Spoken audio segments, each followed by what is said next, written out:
몇 분이 도착을 못하셨는데 시간이 됐으므로 우리 예배 시작하도록 하겠습니다.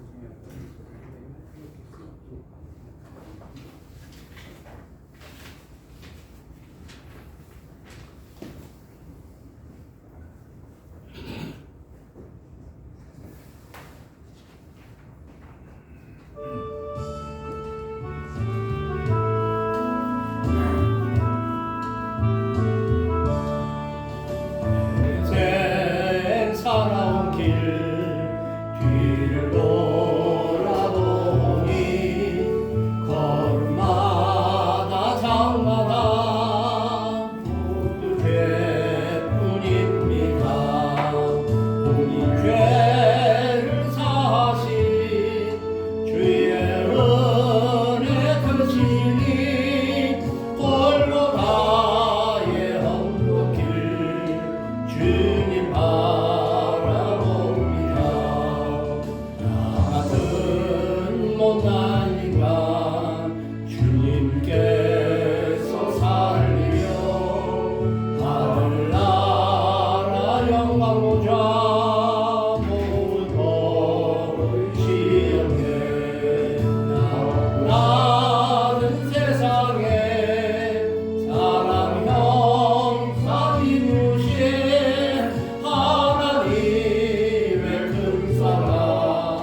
예배 시작하기 전에 우리 또 조명식 우리 신우가 건강한 몸으로 오늘 이 자리에 함께 했습니다. 너무 반갑습니다. 우리 같이 박수로 환영합시다. 놀라서 동아리 생겼어요. 그다음에 양명수 목사님도 오늘 오셨어요. 할렐루야. 연말이 이 주님의 은혜로 더 풍성한 예배의 자리가 될 것 같다는 그런 아주 확신이 드는 시간입니다. 네, 오늘 찬송 20장 부르심으로써 우리 일부 예배 드리도록 하겠습니다.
전영철 씨는 나오셔서 기도하시겠습니다.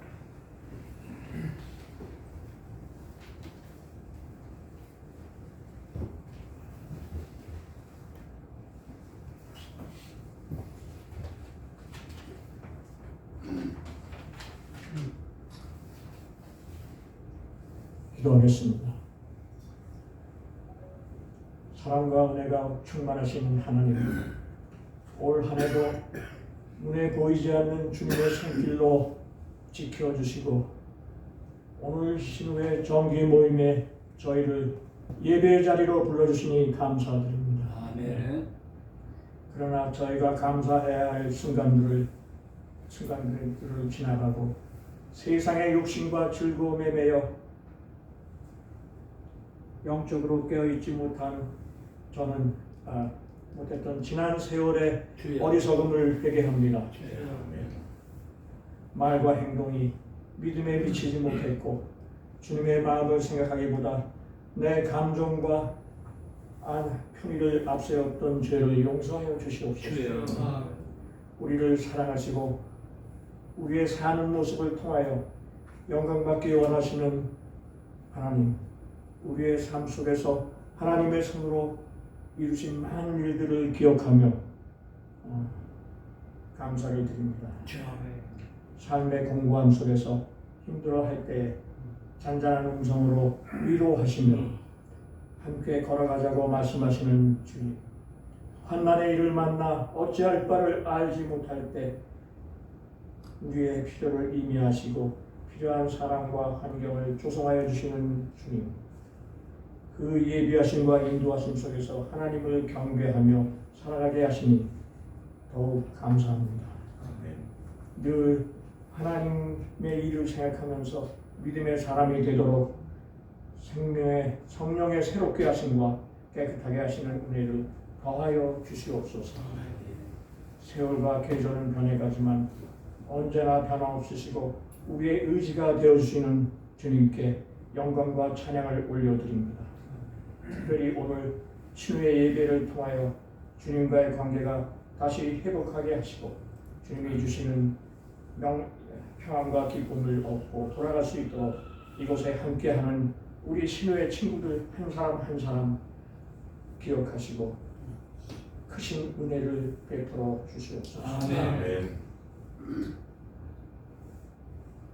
힘들고 방황함에 온전히 주님께 맡기지 못하고 이 세상의 지식과 자신의 경험을 더 의지하는 나약한 우리들의 모습을 오늘도 주님 앞에 내려놓습니다. 주님, 내가 주님 삼은 모든 것 이 시간 주님 앞에 내려놓기를 원합니다. 세상은 흔들리고 있습니다. 위기와 불안의 연속입니다.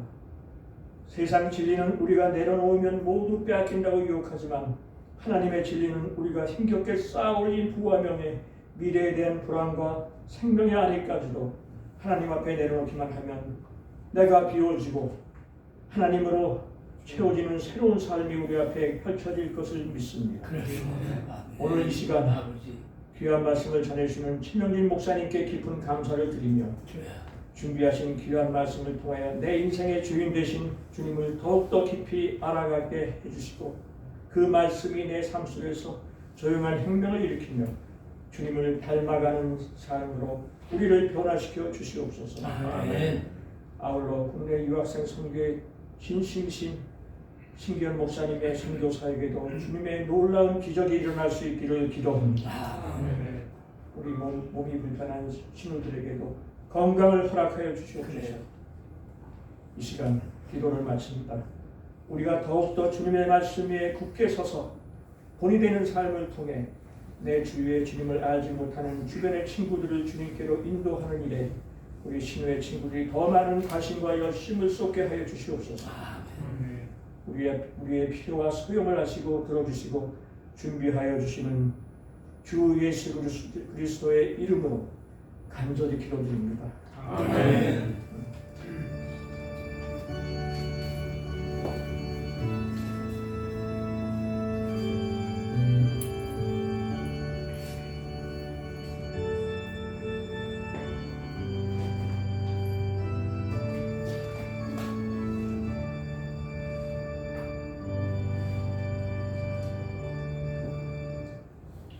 네, 오늘의 말씀은 에레미야 29장 7절에서 14절까지의 말씀입니다. 제가 먼저 읽고 교독하도록 하겠습니다. 만군의 여호와 이스라엘의 하나님께서 예루살렘에서 바벨론으로 사로잡혀 가게 한 모든 포로에게 이와 같이 말씀하시니라.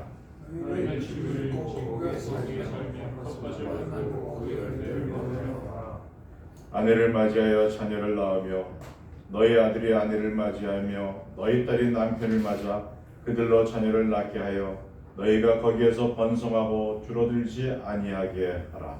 너희는 내가 사로잡혀가게 한 그 성읍의 평안을 구하고 그를 위하여 여호와께 기도하라. 이는 그 성읍이 평안함으로 너희도 평안할 것입니다. 만군의 여호와 이스라엘 하나님께서 이와 같이 말씀하시느니라. 너희 중에 있는 선지자들에게와 점쟁이에게 미혹되지 말며 너희가 꾼 꿈도 고지 듣고 믿지 말라.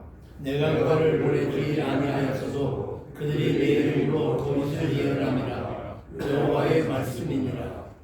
여호와께서 이와 같이 말씀하시니라. 바벨론에서 70년이 치면 내가 너희를 돌보고 나의 선한 말을 너희에게 성취하여 너희를 이곳으로 돌아오게 하리라.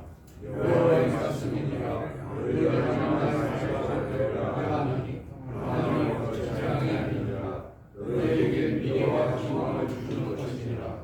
너희가 내게 부르짖으며 내게 와서 기도하면 내가 너희들의 기도를 들을 것이요 너희가 온 마음으로 나를 구하면 나를 찾을 것이요 나를 만나리라. 네, 함께 읽겠습니다. 이것은 여호와의 말씀이다. 나는 너희를 만날 것이며 너희를 포로된 중에서 다시 돌아오게 하되 내가 쫓아보내었던 나라들과 모든 곳에서 모아 사로잡혔던 어떤 곳으로 돌아오게 하리라. 이것은 여호와의 말씀이니라. 아멘. 네, 우리 최명준 목사님 나오셔서 하나님의 뜻이 이루어지기까지 제목으로 말씀 전해주시겠습니다.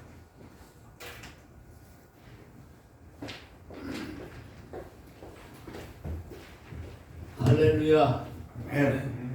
답이 어떻게?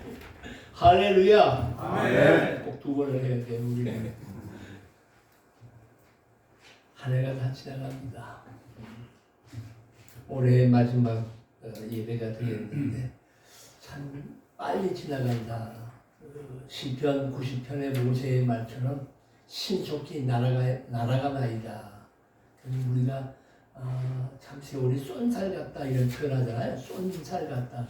근데 우리 머릿속의 개념은 그냥 쏜살 같이 같다 이렇게 느껴지는데 그 말의 뜻을 보게 되면 쏜살 같다.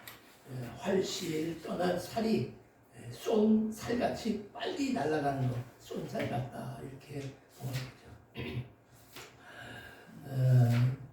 우리 SCC 26회 요번 11월 달에 그 34주년 기념하면서 감사 예배를 드렸는데 우리 26회는 바로 그해 11월 달부터 시작됐으니까 사실 정확하게 얘기하면 같이 가는, 그래서 이제 33주년이 되는 이런 시간이 흘렀습니다.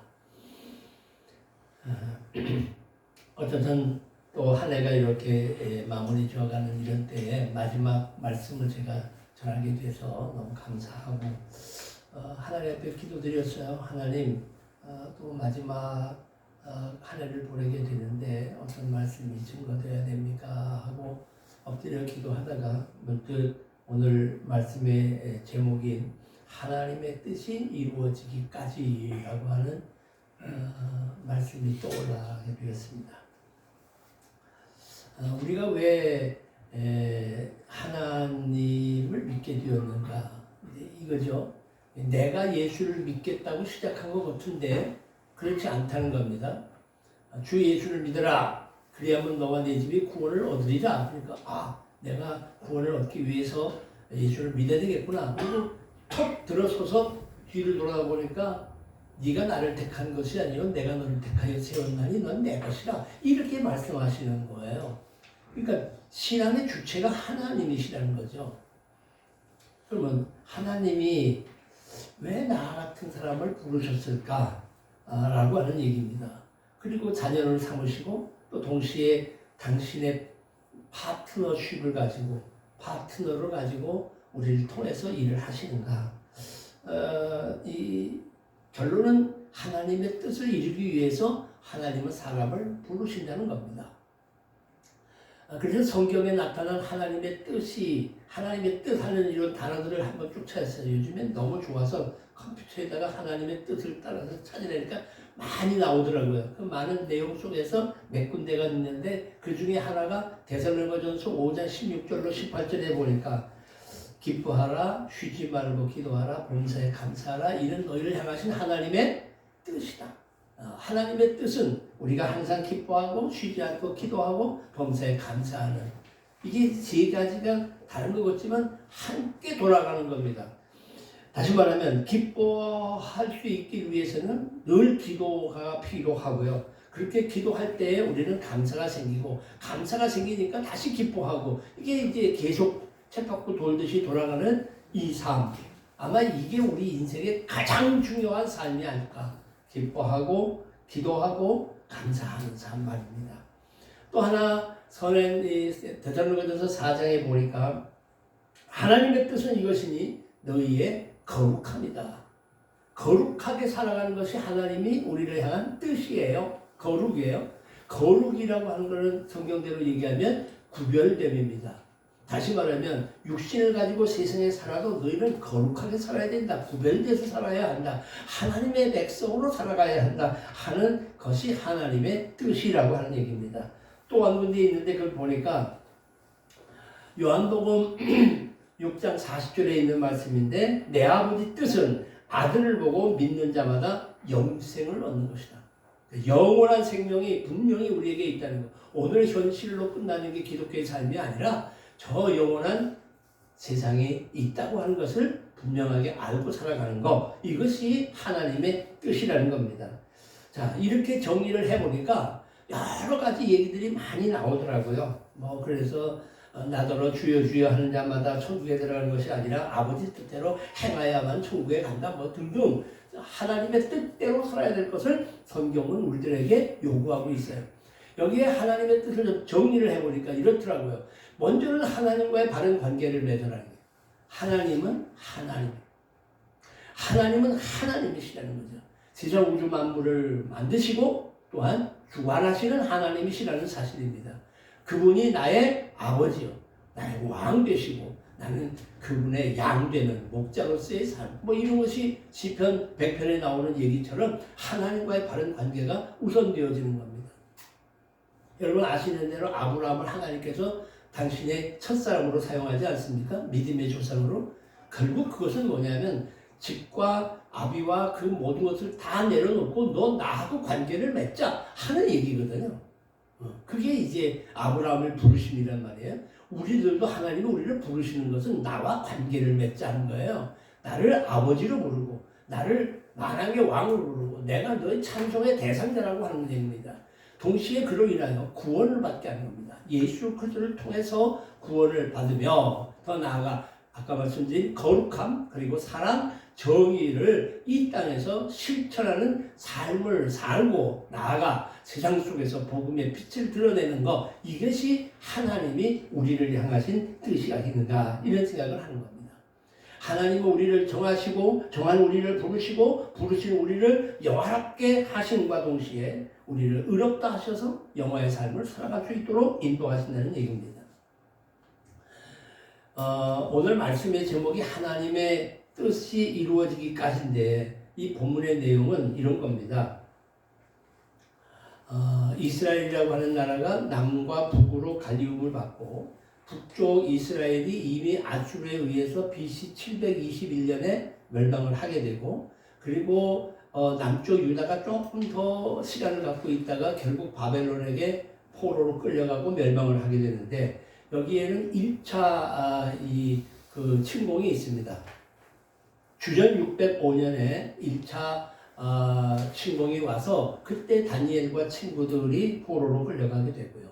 2차 침공이 있었는데 그로부터 8년이 지난 597년입니다. 여호야긴 왕과 에스겔 선지자가 그 당시에 포로로 끌려가게 됩니다. 그로부터 11년이 지난 586년 제3차 침공 때 결국은 예루살렘이 멸망을 하고 말죠. 근데 오늘 본문의 말씀은 예레미야를 통해서 유대의 포로로 끌려가고 있는 바벨론의 포로로 끌려간 그들에게 보내는 편지의 한 부분을 우리가 조금 아까 읽은 내용입니다. 사실 포로의 천상이라고 하는 것 이루다 말할 수가 없습니다.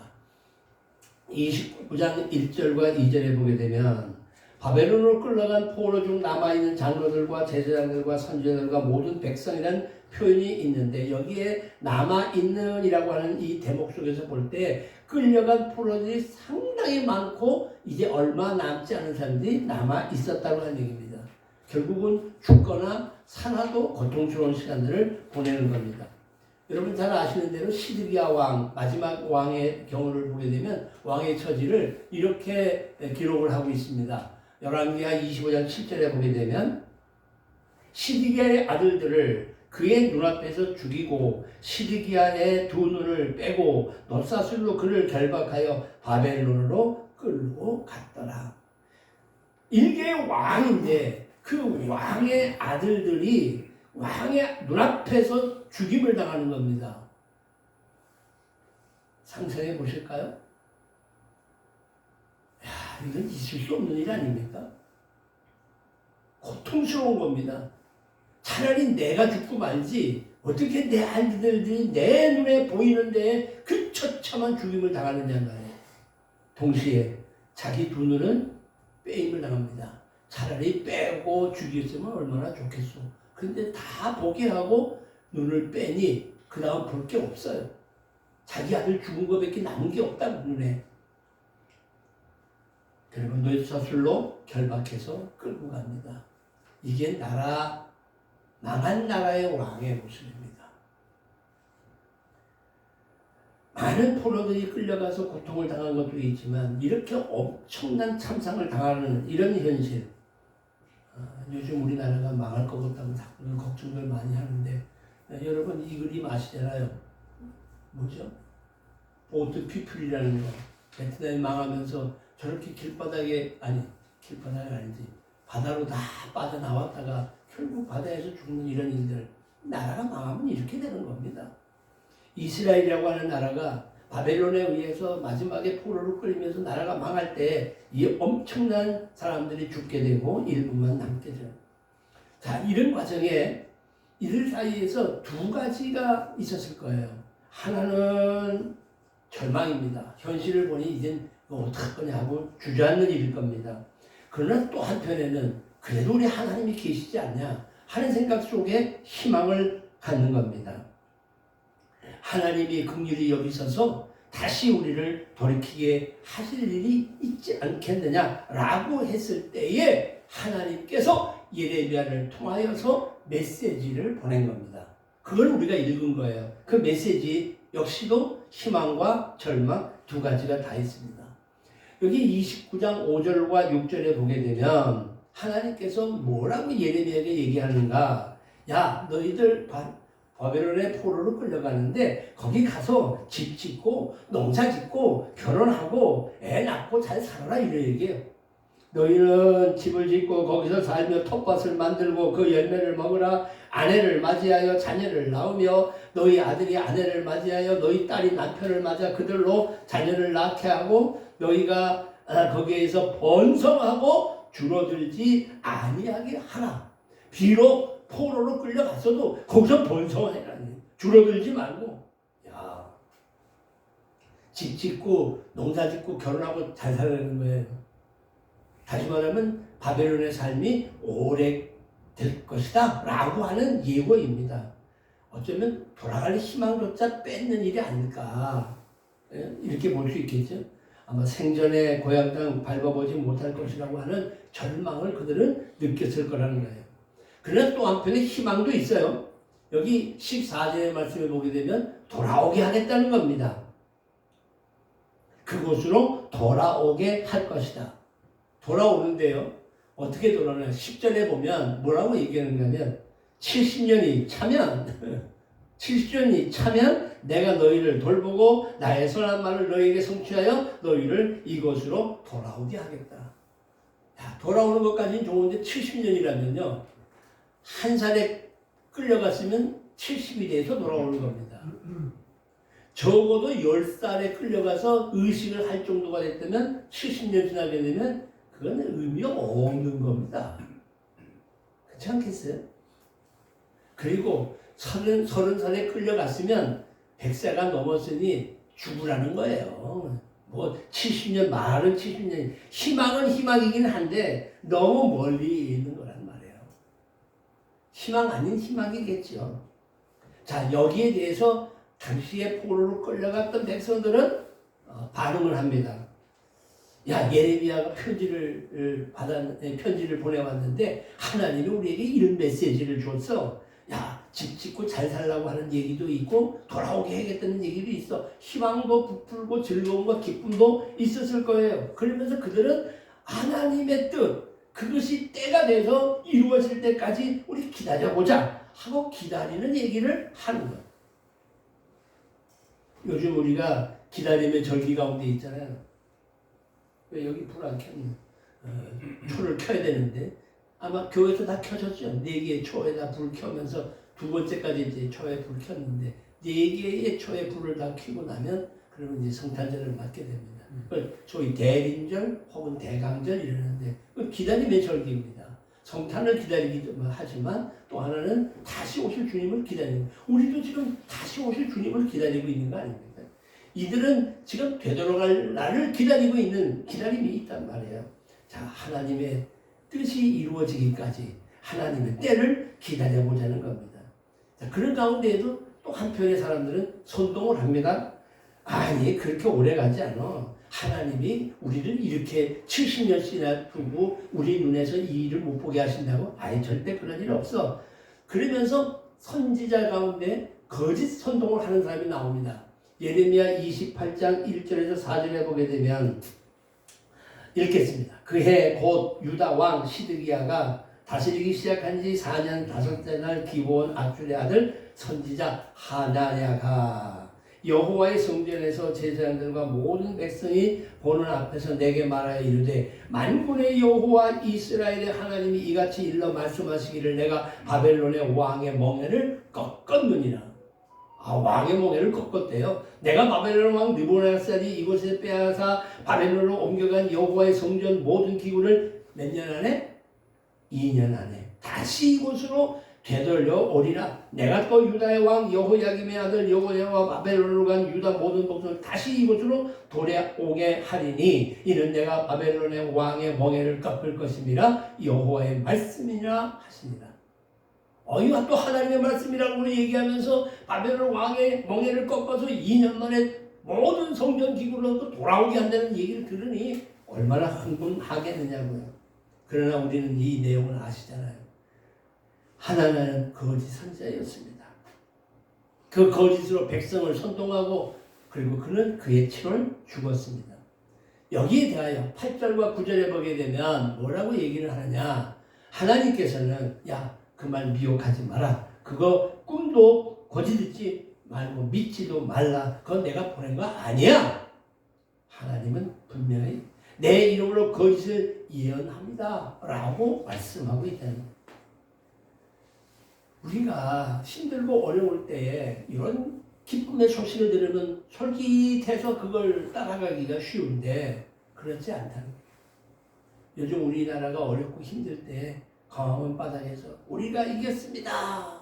이제 곧 회복된 이런 소리를 들을 때마다 맞다고 끄떡거리고 선지자의 말씀이라고 얘기하는 것은 어쩌면 예언일 수도 있지 않나 하는 염려 아닌 염려를 하게 된다는 사실입니다.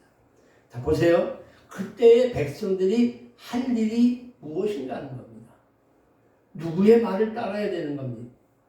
그런데 우리가 성경을 전체를 다 알고 있는 입장이기 때문에 대부분의 바벨론의 포로로 끌려갔던 그들은 하나님의 말씀을 그대로 믿고 따르면서 집 짓고 농사 짓고 결혼하고 자식을 낳았다는 겁니다. 그 내용을 어디서 알 수 있느냐? 마태복음에서 보면 마태복음 1장 12절에 바벨론으로 사로가 표장 후에 여고냐는 스알데를 낳고 스알데는 스룹바벨을 낳고 결국 예수 그리스도가 탄생하는 할렐루야. 신기하지 않습니까? 그들은 그곳에 가서 눈물로 자녀를 낳았단 말입니다.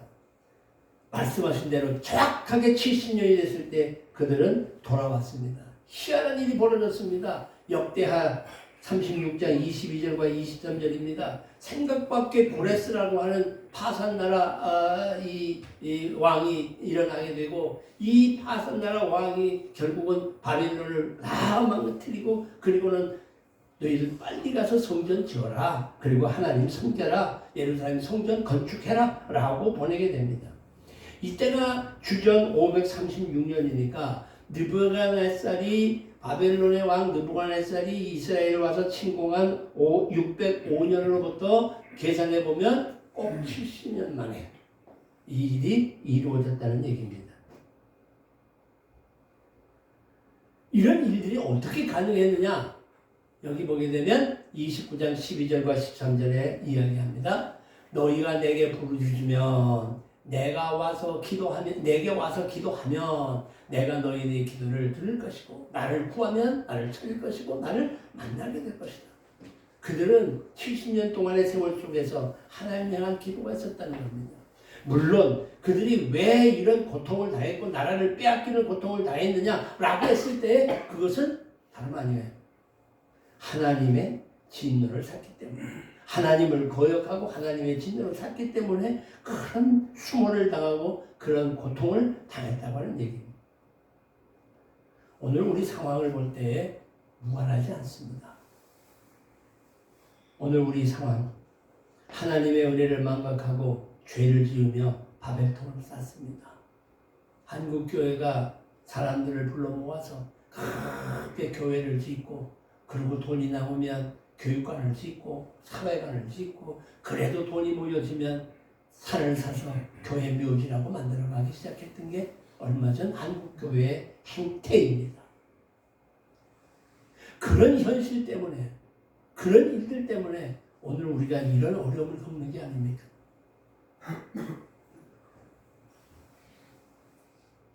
이번에 이재명이라는 대통령이 통일교가 정치에 너무 관여하기 때문에 그런 식으로 종교 분류가 있는데 그런 식으로 정치에 관여하게 되면 그 재단을 없애는 이런 법을 만들어야 된다.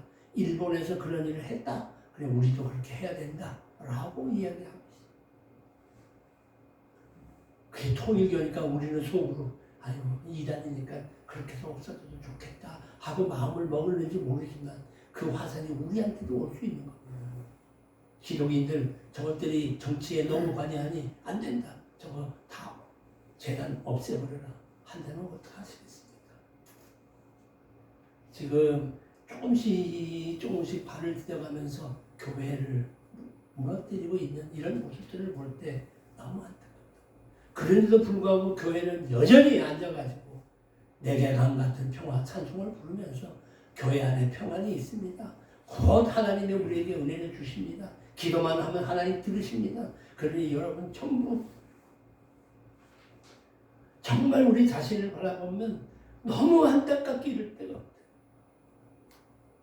우리 형편은 실망스럽다. 오늘 이 본문 속에서 분명하게 우리에게 주는 메시지는 악을 하나님께서 그냥 두신다는 겁니다. 악을 허용하신다는 겁니다. 왜? 악을 통해서 당신의 백성들의 잘못을 깨우치기 위해서 악을 두신다는 겁니다. 고통을 받아야 돼 우리가. 왜? 우리의 잘못을 뉘우치기 위해서. 그러나 반드시 악은 제거됩니다.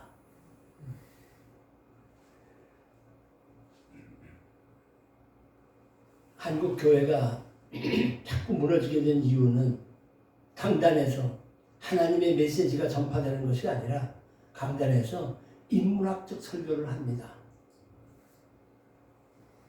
성경의 내용들을 많이 합니다. 그러다 보니까 논리적인 거로만 따져갑니다. 이거는 맞는 얘기고 이건 틀린 얘기고 이건 현실적이 아닌 거야. 이건 빼고 저건 빼고 그리고 요거는 우리가 받을 수 있는 거야 하면서 말씀을 가르칩니다. 소위 좌파 진영의 목사라고 이런 표현 죄송합니다만 그런 목사들이 가르치는 과정 속에서 보게 되면 예수님은 한거자이다. 저항가이다. 당시의 교권주의자들 그 당시의 공의원들 혹은 바리새인들 사두개들과 더불어 싸우고 하나님의 나라를 이루었다. 우리도 기독권의 세력과 싸워야 한다. 이러면서 가르치고 기독권과 싸우는 것을 가르치게 합니다. 전형적인 현실과의 반대적인 얘기를 하는 겁니다. 자, 그 말이 맞아요. 끄떡거려요. 그러나 조금 더 깊이 생각해 보자고요. 예수님이 와서 싸운 거는 기득권과 싸운 것이 아니라 예수님이 와서 싸운 거는 결국 악과 싸운 겁니다. 그들 쪽에 역사된 악과 싸운 것이지. 그런데 기득권 세력이 무조건 부자라고 다 경멸할 게 아니라는 겁니다. 하나님 부자를 통해서 역사하시는 겁니다. 무조건 부자는 천국에 들어가지 못한다. 차라리 낙타가 바늘길을 가는 게 낫다. 이런 식의 교육을 가르치면서 자꾸 편가르게 한다면 이게 오늘의 문제가 아닐 거냐는 겁니다. 자, 이제 다시 돌아와서 우리가 할 일은 뭘까?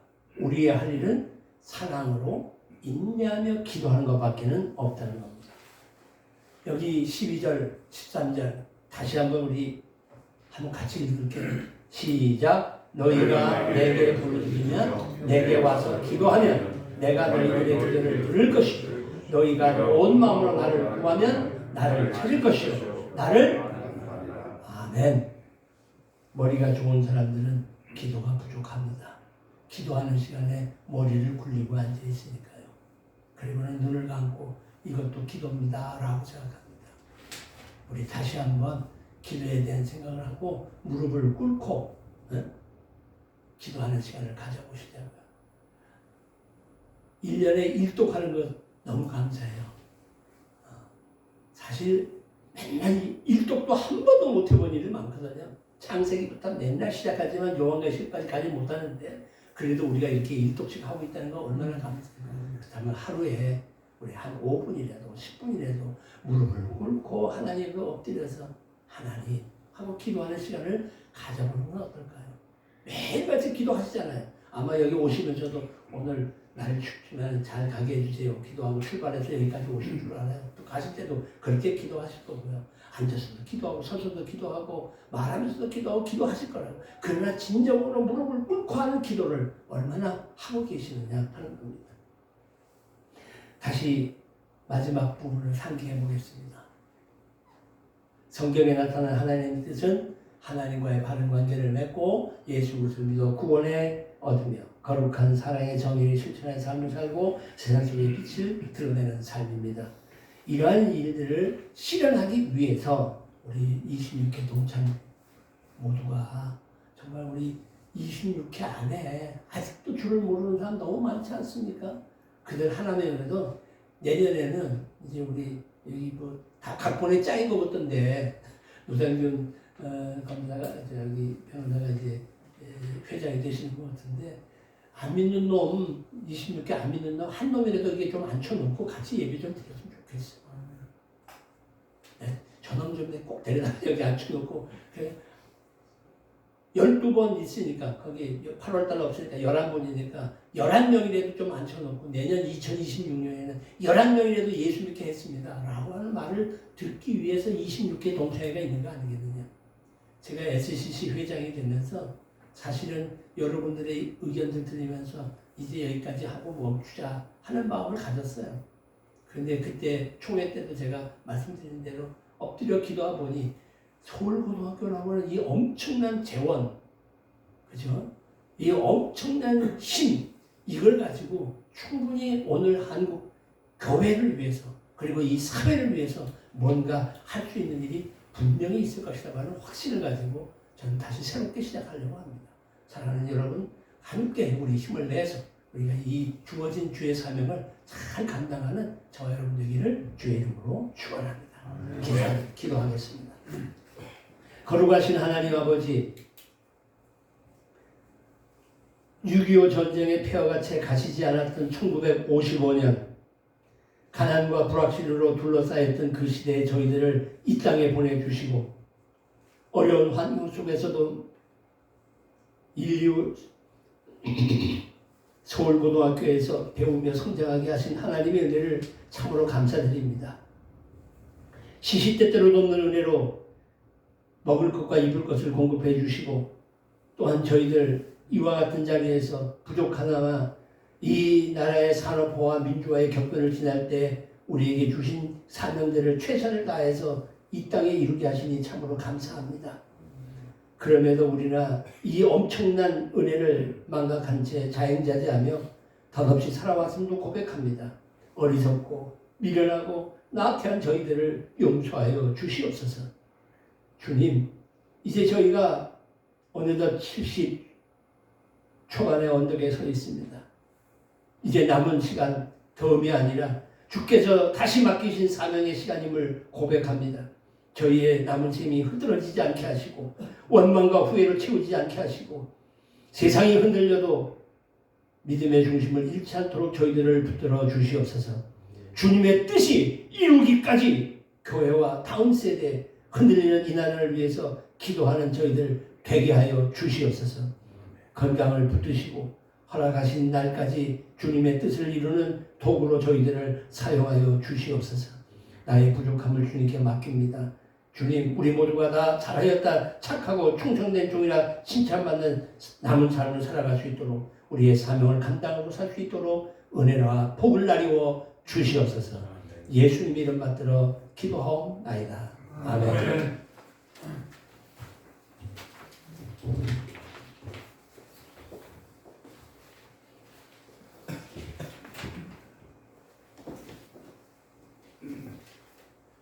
찬송 549장 부르시면서 봉헌하겠습니다.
묵도록 해주시겠습니다.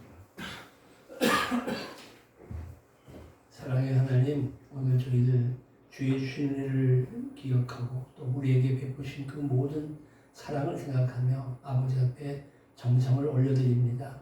이 물질을 주께서 기쁨으로 받으시옵고 이 물질이 닿는 곳곳마다 주의 영광이 드러나고 거룩한 주의 뜻이 펼쳐지는 놀라운 역사가 있게 하여 주시옵소서. 들려진 손길들을 축복해 주시고 저희들 이제 이미 다 일선에서 물러난 가운데 있습니다. 우리의 물질이 어려워지지 않도록 하나님의 공급함이 있게 하여 주시고 특별히 기도합니다. 우리의 자녀들이 잘 되어져서 그것으로 영광 돌리며 살 수 있게 하여 주옵소서.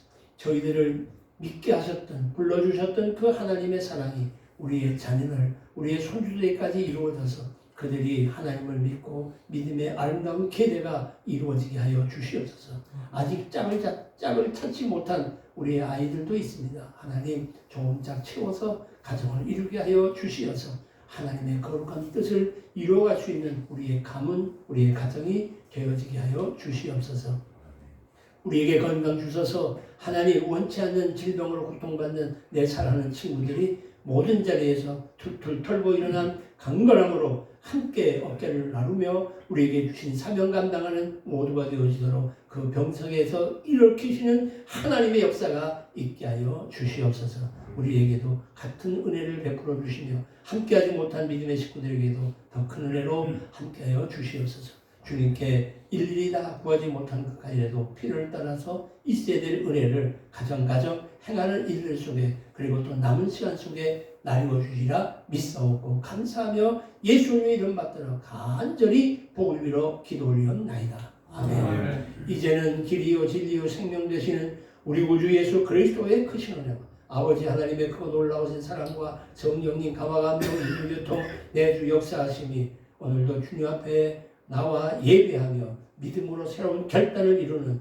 하나님의 뜻을 이루기까지 인내하며 기도하기를 또 한 번 결단하는 사랑하는 종들 머리 위에 저들의 가슴사 행하는 모든 일들과 서울고등학교 26회 그리고 저 서울고등학교와 혼란한 이 나라와 이 민족 가운데 이제로부터 영원토록 함께 있을지어다.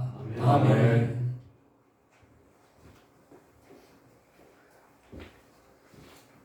네, 말씀 전해주신 우리 신 목사님 감사드립니다.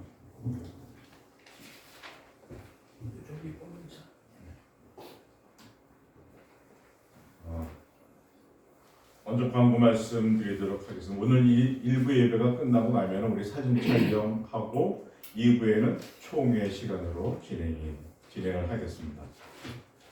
먼저 광고 말씀을 드리면은요, 2부 우리 총회에서는 결산과 활동 보고 그리고 2026년도를 이끌어갈 우리 임원 선출 총회로 진행하도록 하겠습니다. 이미 지난달에 다 결정이 된 부분이지만 신우회를 이끌어갈 회장으로 노상균 신우가 노상균 신우를 추대하기로 결정이 되었고 오늘 총회에서 취인을 해주시면 되겠습니다. 2025년도 활동 보고를 말씀을 드릴 거고요. 오늘 점심은 전영철 신우가 대접하겠답니다. 메뉴는 불고기 백반으로 정했습니다. 우리 식당에다가 우리 식수 인원들 해가지고 예약을 부탁을 드리겠습니다. 그리고 오늘 이제 12월이고 해가지고 우리 백운기 신우가 송이형 케이크를 준비를 해갖고 왔어요.